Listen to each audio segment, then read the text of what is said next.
Hello दोस्तों, कैसे हो आप लोग। आई होप कि आप लोग ठीक होंगे। आज हम पढ़ने वाले हैं MP board class 6 Hindi chapter number 8 संगीत शिरोमणि स्वामी हरिदास। हम इसके क्वेश्चन आंसर को भी सॉल्व करेंगे दोस्तों। तो पहला क्वेश्चन है हमारा, सही विकल्प चुनकर लिखिए। सम्राट अकबर के 9 रत्नों में से एक थे, तो इसका आंसर होगा तानसेन। तानसेन सम्राट अकबर के 9 रत्नों में से एक थे। दूसरा है कि दीपक को प्रज्वलित करने वाला राग है। तो दोस्तों दीपक को प्रज्वलित करने वाला राग है दीपक राग। अब है क्वेश्चन नंबर 2, रिक्त स्थानों की पूर्ति कीजिए। पहला खालिस्तान है हमारा कि तानसेन के गुरु का नाम खालिस्तान था, तो उनके गुरु का नाम स्वामी हरिदास था। दूसरा खालिस्तान है अकबर ने स्वामी हरिदास को खालिस्तान की उपाधि प्रदान की, तो उनको संगीत शिरोमणि की उपाधि प्रदान की। तीसरा है कि रूपा ने खालिस्तान गाकर तानसेन के प्राणों की रक्षा की, तो रूपा ने मेघ मल्हार गाकर तानसेन के प्राणों की रक्षा की। अब है हमारा कि गुरुजी खालिस्तान में संगीत कभी नहीं सुना सकते, तो गुरुजी राजमहल में संगीत कभी नहीं सुना सकते। अब आते हैं हम क्वेश्चन नंबर 3, बताइए किसने किससे कहा। पहला क्वेश्चन हमारा कि तानसेन यह हमारी खुशकिस्मती है कि हम इस मुल्क के बादशाह हैं। यह वाक्य सम्राट अकबर ने तानसेन से कहा। दूसरा था कि क्या बहन को भाई पतरस नहीं आता, भाई के प्राणों की रक्षा बहन नहीं करेगी, तो यह कथन तानसेन ने अपनी गुरु बहन रूपा से कहा। है अब हमारे सामने कि तानसेन राजमहल का सम्मान और 9 रत्नों में स्थान मिल जाना सदा सुखकारी नहीं होता, तो यह कथन स्वामी हरिदास ने अपने शिष्य तानसेन से कहा। अब आते हैं क्वेश्चन नंबर 4 या 5 वाक्यों में उत्तर लिखना है हमें। तो पहला है हमारा कि सम्राट अकबर किस पवित्र जमीन को सलाम करते हैं और क्यों।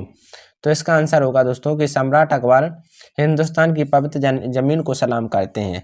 यह देश संसार के सभी देशों में अनोखा है। यहाँ के रीति रिवाज, कला, संगीत एवं यहाँ की अनेक बोलियों में मिठास है। यहाँ का संगीत पूर्ण रूप से विकसित है। नृत्य में भी भावों का साकार किया जाता है। साथ ही यहाँ के ग्रंथों में अद्वितीय ज्ञान भरा पड़ा है।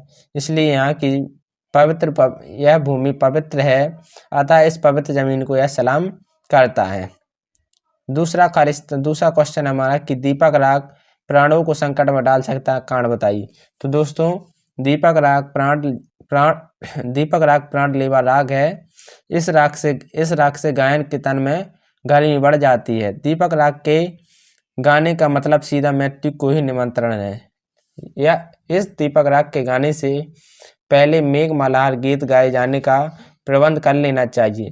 जब दीपक राग गायक के शरीर में आग पैदा करने लगे, तब मेघ मल्हार गाकर गायक के प्राणों की रक्षा करनी पड़ती है। अब आते हैं क्वेश्चन पर कि स्वामी हरिदास संगीत की शिक्षा को समाज क्यों कहते हैं। तो इसका आंसर होगा कि स्वामी हरिदास ने संगीत को समाज से जोड़ दिया है, क्योंकि उनके संगीत में जो मिठास है वह अत्यंत प्रभावकारी है। सभी लोग इस संगीत शिरोमणि के संगीत से प्रभावित हो उठते हैं। इसका केवल यही कारण है कि उन्होंने संगीत की शिक्षा को समाज से जोड़कर देखा है। संगीत के लाभ स्वयं अपने स्वार्थ के लिए नहीं, अपनी प्रसिद्धि और सम्मान के लिए नहीं, संसार के स्वामी जगन्यता को रिझाने के लिए वे गाते थे। अतः उन्होंने संगीत की शिक्षा को समाज कहा है। अब क्वेश्चन हमारा कि दीपक राग सुनने के पीछे सम्राट का क्या भाव था, स्पष्ट कीजिए।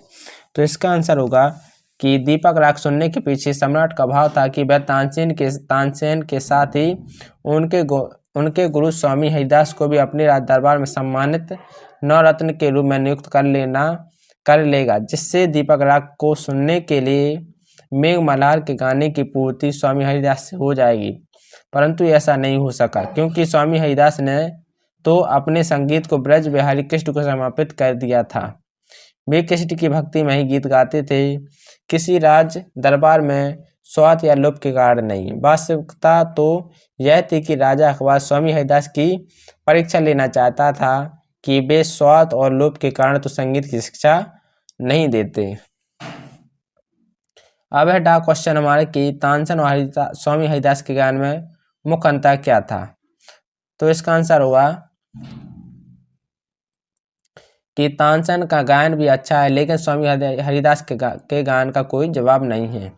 अर्थात तानसेन और स्वामी हरिदास के गायन की तुलना नहीं की जा सकती, क्योंकि तानसेन को तो अपना संगीत हिंदुस्तान के शहंशाह की खुशी के लिए गाना पड़ता था, जिससे उसके संगीत में पराधीनता परवशता आ जाती थी, जबकि स्वामी हरिदास तो संसार के स्वामी को रिझाने के लिए गाते थे। अर्थात वे अपना संगीत गाने के लिए स्वाधीन थे, जब वे चाहते थे गाते थे, किसी के आदेश पर नहीं।